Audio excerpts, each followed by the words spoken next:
Hello, and welcome to Sales Planning Basics.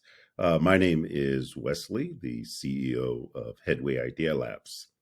Uh, Today, for this presentation, we're just going to look into the key components of developing a sales plan. Now, this is basic components, but very important, and they're going to provide enough knowledge and insight and information for you to get going on your way in creating a sales channel slash sales structure for your startup or for your business. Now, my background has been in sales for multiple years, over 20 something years, both North and South America. The sales channels that I directly sold and had a lot of experience selling for probably close to 30 years, but also set up distribution and sales reps, and hired a ton of sales managers and sales personnel, and ran sales training for new products, both software and hardware, and other types of products as well. But sales planning is extremely important, right? So, intro into sales. The few things we're going to do is we're going to help you be prepared to sell and to present you some of the key components on how to create a sales plan, as mentioned. Um, Very importantly, whoever does your sales needs to understand the full value of the product and not just the features. And if you want to understand a little bit more about that, you can look at one of our other programs called Creating a Stronger Value Proposition. So, in order to be really good at this, you need to understand the value that your product is providing to your customer. And so, with that, you need to fully understand the pain your customer is experiencing.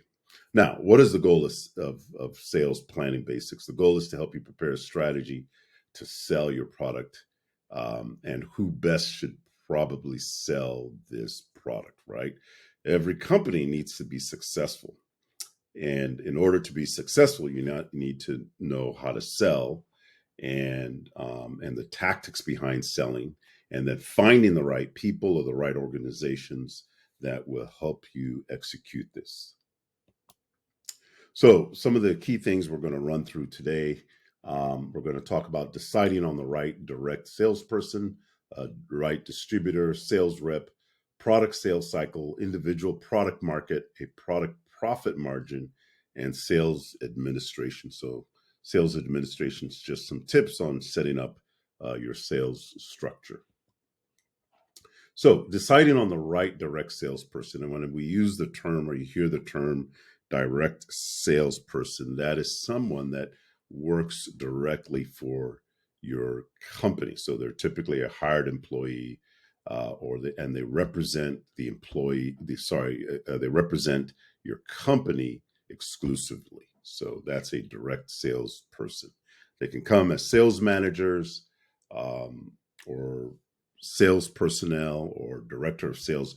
But if you are a startup at this early stage, you always want someone that is hands-on. So they're not afraid to pick up the phone and make these calls. So when it comes to deciding on who that right salesperson should be, there's seven things that we laid out here for you to review. One, and I'll just highlight some of the key um, points here. Assess your needs. Consider what type of direct salesperson you need for your business. Think about the products or services you'll be selling, the size of the customer base you plan to target, and any other special requirements. So, understanding your need is going to be important. What do you really need, right? Don't just hire someone that is good with sales. Look at your needs first, and then search for that right person. Number two, set realistic expectations. Very important. Sometimes expectations are too high or expectations are too low.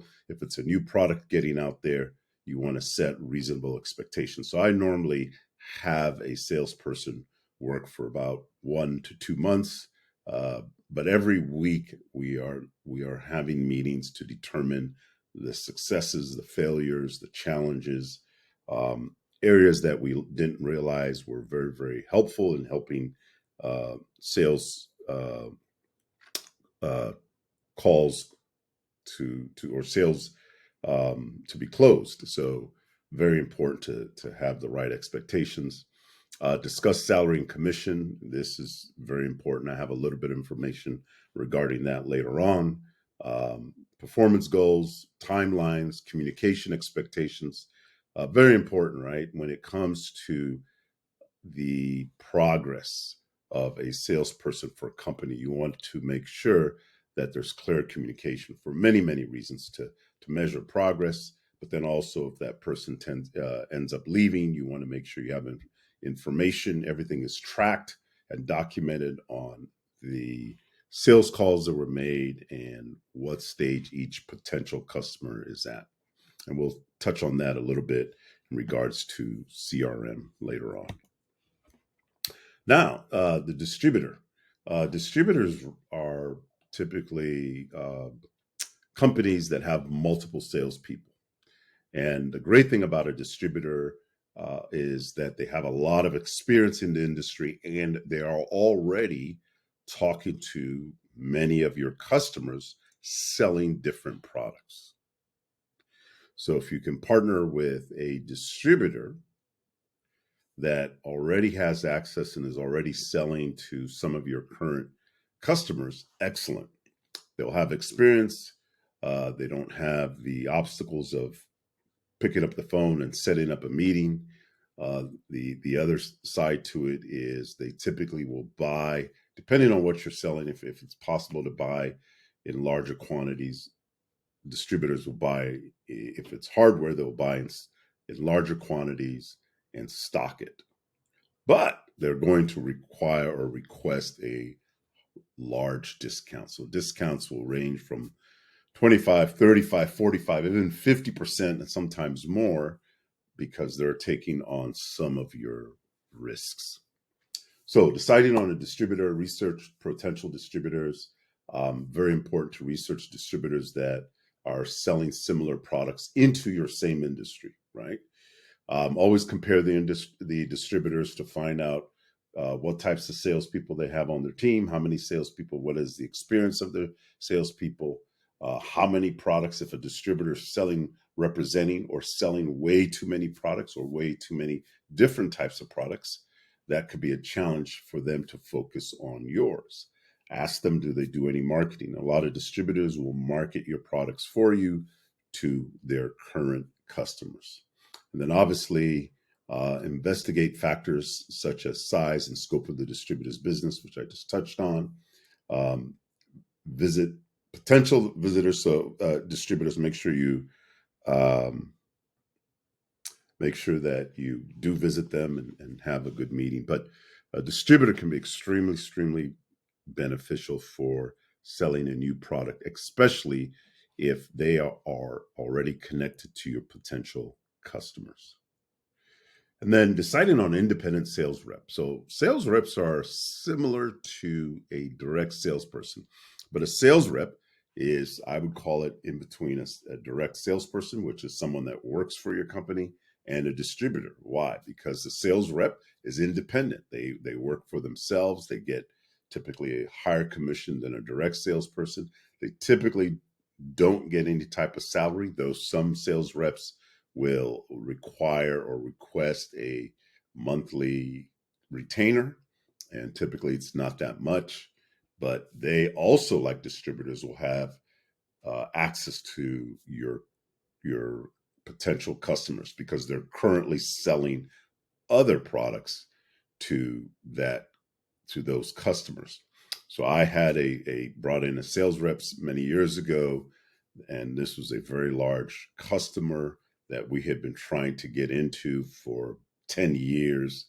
Brought in the sales rep, and they helped us get in within some time, which depended on the sales cycle. Our sales cycles were pretty long, and we'll talk about sales cycles, but within a certain amount of time, we were able to get in there, and this was a $4 million a year account. I think it was a total of a $20 million contract. And this all happened with working with a sales rep. And so with deciding on an independent sales rep, you want to determine the goals and objectives of the sales rep, and they typically have an idea. They typically are intimately connected to your potential customers because they're already selling in there, similar to a distributor. Sales reps do not stock, so they do not require ask for that for large sums of discounts, and they typically only work on commission. Some sales reps will sell to the customer directly and require you sell to them, but again, their discounts are differently structured than a distributor. So here's a few things, and these slides will be part of your program. So you're going to get all this information within the program anyway. Then we want to talk about a product sales cycle. So product sales cycles are very important. This will help us determine how your product is sold and who would be best to sell this product and at what price to sell the product. So how long does it take for a product to be sold, right?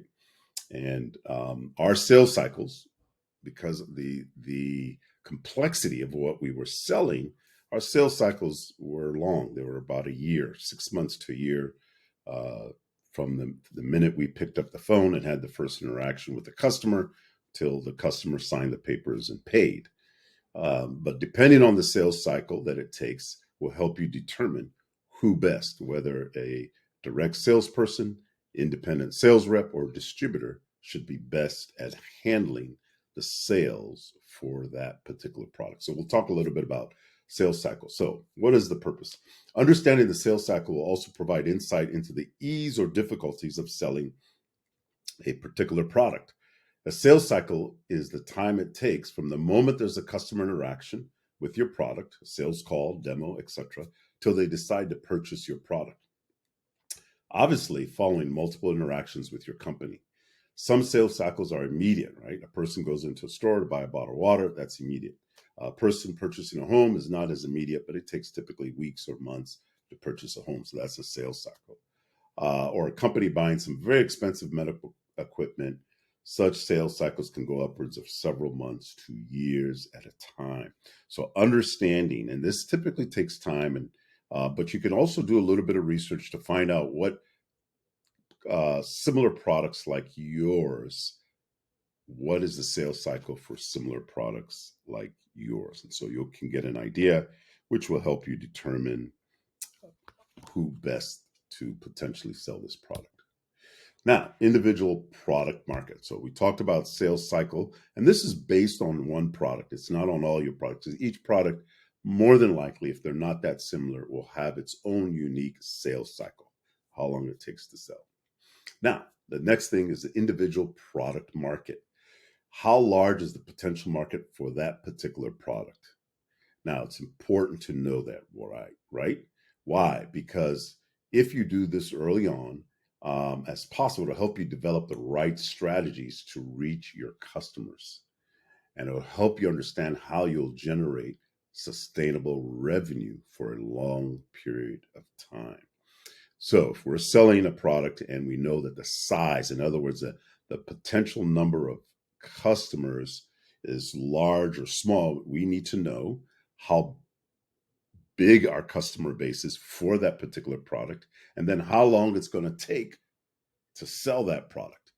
Understanding these two things is going to help us determine how long we have before our customers run out, right? And hopefully it's almost infinity, right? But then also, how long is it going to take to sell that product? Because that's going to determine in how long we can be sustainable. Can we sustain our business based on the sales cycle and the product market? How long it takes to sell, and how big is the market? How many people are out there that could buy? Now, when it comes to the market size of a particular product, we'd like to understand how big the market is regarding the number of potential buyers, or how much could I possibly, or you could possibly sell within a particular demographic. So listen to this. So if the product has a small or short sales cycle and the market is huge, we'll potentially consider devising a unique plan on how to capture that business first with that particular product so we can generate a great deal of sales Again, with that particular product, a lot of sales. Now, there's one other factor that comes into play, and that is the profit margin, which we'll jump into next. Understanding the profit margin will help us determine what channels would be best to sell this product. Direct sales from the company, through a distributor, or through a sales rep. Now, profit margin. A product's profit margin will help you determine how much financial stability this product can and will provide for your business. Knowing when to drop the price basis on several factors and knowing when to keep the price locked. This will also depend on the cost to build your product and the overhead to sustain your business. So a margin comes from how much money is made after you have built your product and sold it. And that profit margin is important because if you're looking to scale and grow your business, you want to make sure that your product's profit margin, is enough to sustain your business. So if you know you want to get paid, and this is just a very rough example, you want to get paid $2,000 a month. And so each profit margin you build your product for $10 and you are selling it for $20. So you need to sell 100 of your products to make that $2,000. So, sorry, you need to, that math is wrong. My apologies. You need to sell your product now for $30, right? So it costs you $10 to make your product, and you need to make $20 off of that product. And so you need to sell your product at $30 in order to make the 20 extra. So what that means is you need to sell 100, which is $3,000 worth of your product in order for you to get paid $2,000. And so understanding the profit margin is very important, especially if you're looking to pay yourself, pay other people, pay commissions, whatever, grow your business. You need to fully understand that. So we're going to go through a few scenarios now that we know product sales cycle, we know product market size, and now product profit margin. And again, all this is in the program that we have set up for you to go through. So here's a few scenarios. Scenario number one, product A has a long sales cycle, a small market size, and unfortunately a low profit margin. A strategy to sell this product has to be thoroughly thought through.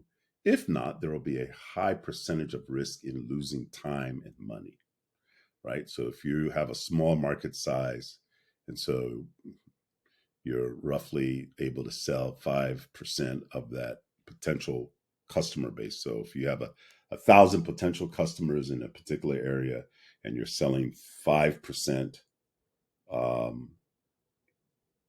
you're selling 5% of that 1,000. That's what, 50 customers. And it's a long sales cycle. That means you're going to have a very difficult time not only closing the deals, but then your profit margin is low. You're not going to make much money. So you have a long time bringing little money in. That's bottom line for scenario number one.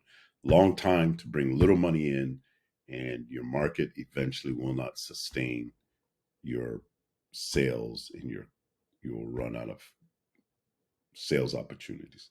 Scenario number B, product B has a short sales cycle. In other words, it doesn't take long to sell this product from the moment you interact with your customer. Product B also has a large market size. In other words, there's a ton of potential customers out there that are willing to buy your product. And product B has a high profit margin. In other words, the overall selling risk is low. So there's a ton of people to sell to. It doesn't take much to sell to them, and you make good profit. That's the best case scenario. But even with this particular scenario with product B, you want to make sure who is best to sell this product: a sales rep, a distributor, or direct salesperson. And my opinion depends on it. I've run into both where direct salesperson was best or distribution was best. Scenario number three, product B, the product of scenario number two, has a small market size. The sales risk becomes a bit higher. So even though you can sell quickly and you make a high profit margin, if your market size is small, that means you'll eventually run out of the opportunity to sell. And then scenario number four, if product A has a short sales cycle, the risk of selling product A is greatly reduced. So even though product A was tough because it had a small market size and had low profit margin, and it also had a long sales cycle. If that long sales cycle changes to a short sales cycle, that means you can quickly sell. Even though your market size is small, you'll gain enough opportunity in the short term. Even though your profit margin is small, it allows you to make money a little bit quicker. Short sales cycles are excellent to have, in a sense, independent of the market size and the profit margin. But you do need to take into account the profit margin and the market size. But short sales cycles are ideal, but not everybody, not every product or company has that benefit. And then last but not least, sales administration. So after you've gone through the previous components that we walked through, comes your sales administration. So this is just setting up your sales channel strategy. And now that you know, okay, I'm going to use a direct sales manager, industry distributor, or sales rep, or a combination of the two or three, uh, very quick points in setting up a sales administration or structure so that you are successful in keeping track of your sales. Create a joint strategy on how to approach the market. That's between you and your sales team, whomever it may be. Develop a training program for sales team, right? Always have a training program set up to train the sales. Even if it's a distributor or a sales rep that has a lot of experience, you need to have a plan put together and a training plan or program to train them how to best sell your product, the value behind your product, the value behind your company, and not just features. Choose a CRM. At Headway, we use Zoho, but there are many other CRMs out there that are available for low cost. But choosing and having a CRM is extremely important. They're not fun to use at times, but they're extremely important in keeping track of your sales progress. Create a sales rep contract based on specific terms, and then hire a sales admin to handle daily tasks and correspondence with sales. And this could be a part-time admin. It could be someone that does multiple tasks. It doesn't have to be a full-time sales administrator, but it's always important that you have someone that's directly connected to your company that has time to do and handle a lot of communication and correspondence to the sales team and then also potentially to the customers.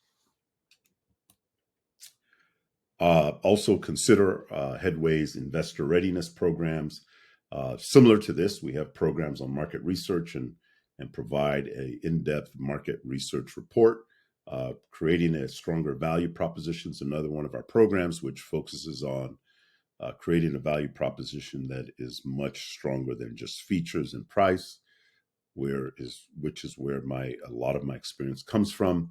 Developing business strategies, how to develop strategies that are effective for your business.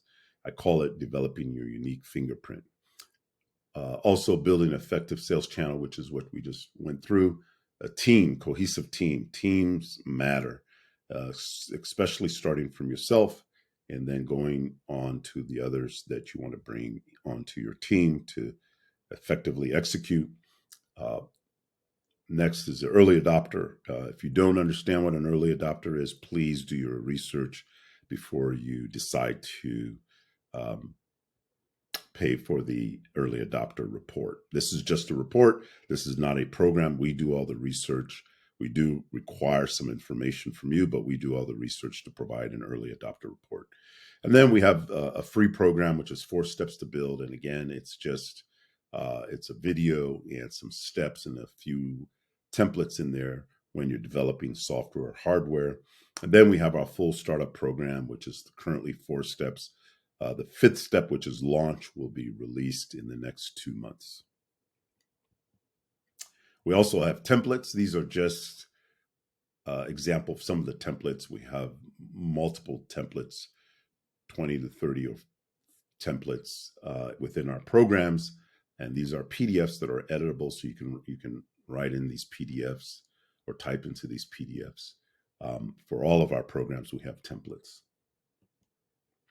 And then we have our funding platform as well. Headway has partnered with Funder. We provide quite a bit for startups that are looking for funding. Startup, it's only $29 a month to join our funding program, but it does require either validation through an accelerator, an incubator that partners with Headway, or you work directly with Headway to be validated. That process is $499 if interested. We have about 400 investors on this platform right now, a little over 400, and Headway is ongoing onboarding new investors to the platform. Thank you again for walking with me through sales planning basics. I hope this provided some information. Again, please, if you haven't signed up, please sign up for our sales planning basics for more in-depth walkthrough in setting up your sales structure. Thank you.